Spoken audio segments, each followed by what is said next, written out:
Jom kita sama-sama memahami 5 ciri utama murid insan sejahtera dalam RPM 2026 hingga 2035.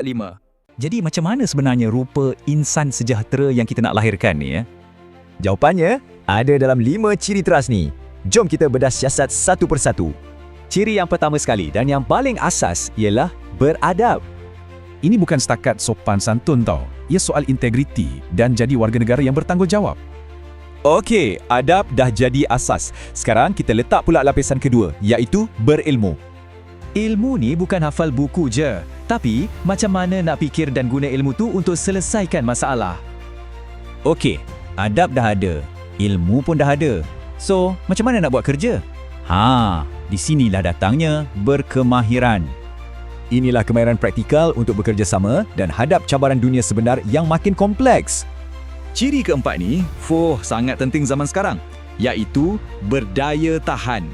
Maksudnya, kena kental, jatuh, kena bangun balik, tak mudah koyak, mental dan fizikal kena kuat.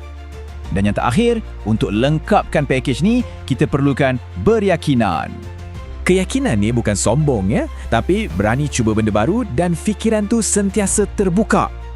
Ia tentang percaya pada potensi diri, berani ambil risiko dan sentiasa bertanggungjawab atas tindakan kita.